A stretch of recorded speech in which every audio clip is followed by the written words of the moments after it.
Hello friends, आपका स्वागत है मेरे चैनल भक्ति की शक्ति में। आज मैं आपके लिए आंवला नवमी की कथा लेकर आई हूँ।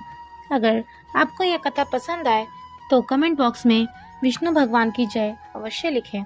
और अगर आप मेरे चैनल पर नए हैं और अभी तक आपने मेरे चैनल को सब्सक्राइब नहीं किया है तो प्लीज़ सब्सक्राइब कर लें और बेल आइकन पर प्रेस कर दें ताकि मेरे नए आने वाली वीडियो की नोटिफिकेशन आपको मिलती रहे। आंवला नवमी की यह कथा व्रत के दौरान सुनी जाती है। आइए कथा शुरू करते हैं। एक राजा थे। उनका यह प्रण था कि वह रोज 100 मन आंवले दान करके ही खाना खाते थे। इससे उनका नाम आंवलाया राजा पड़ गया था। एक दिन राजा के बेटे और बहू ने सोचा कि राजा इतने सारे आंवले रोजाना दान करते हैं, इससे तो एक दिन सारा खजाना खाली हो जाएगा। इसलिए राजा के बेटे ने राजा से कहा कि पिताजी, आप इस तरह हर रोज आंवले का दान करना बंद कर दें। बेटे की यह बात सुनकर राजा को बहुत दुख हुआ और राजा रानी महल छोड़कर बियावान जंगल में जाकर बैठ गए। राजा रानी आंवला दान नहीं कर पाए और प्रण के कारण कुछ खाया भी नहीं। धीरे धीरे राजा को भूखे प्यासे 7 दिन बीत गए।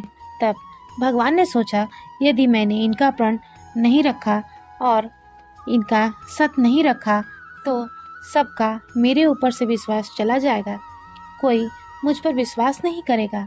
इसलिए भगवान ने जंगल में ही महल, राज्य, बाग बगीचे सब बनवा दिए और ढेरों आंवले के पेड़ लगा दिए। सुबह राजा रानी उठे तो देखा जंगल में उनके राज्य से भी दुगना बड़ा राज्य बसा हुआ है। राजा रानी से बोले, रानी देखो, कहते हैं सत मत छोड़ो शोरमा सत छोड़िया, सत जाए सात की छोड़ी, लक्ष्मी भी मिलेगी आए। आओ नहा धोकर आंवले दान करें और भोजन करें। राजा और रानी ने आंवले दान करके खाना खाया और खुशी खुशी अपने महल में रहने लगे। उधर आंवला देवता का अपमान करने व माता पिता से बुरा व्यवहार करने के कारण बहू बेटे के बुरे दिन आ गए। राज्य दुश्मनों ने छीन लिया। वे दाने दाने को मोहताज हो गए और काम ढूंढते ढूंढते अपने पिताजी के राज्य में आ पहुँचे।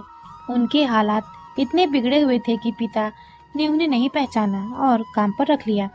बेटे और बहू सोच भी नहीं सकते थे कि उनके माता पिता इतने बड़े राज्य के मालिक भी हो सकते हैं, सो उन्होंने भी अपने माता पिता को नहीं पहचाना।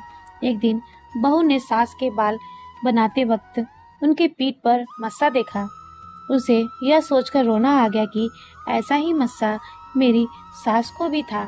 हमने यह सोचकर उन्हें आंवले दान करने से रोका था कि हमारा धन नष्ट हो जाएगा। आज वो लोग न जाने कहाँ होंगे। यह सोचकर बहू रो पड़ी और आंसू टपक टपक कर सास के पीठ पर गिरने लगी। तभी रानी ने तुरंत पलटकर देखा और पूछा, तू रो क्यों रही है? तब उसने बताया, आपकी पीठ पर जैसा मस्सा है वैसा ही मेरी सास की पीठ पर भी था। हमने उन्हें आंवले दान करने से मना कर दिया था, इसलिए वे घर छोड़कर चले गए। तब रानी ने उन्हें पहचान लिया, सारा हालचाल पूछा और अपना हालचाल भी बताया। अपने बेटे बहू को समझाया कि दान देने से धन की कमी नहीं होती है बल्कि बढ़ता है। तब बेटे बहू भी सुखपूर्वक राजा रानी के साथ रहने लगे।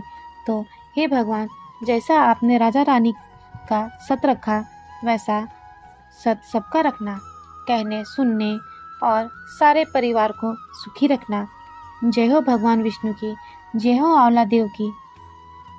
फिलहाल इस वीडियो में इतना ही। वीडियो अच्छी लगी हो तो वीडियो को लाइक एंड शेयर करें और चैनल को सब्सक्राइब करना ना भूलें।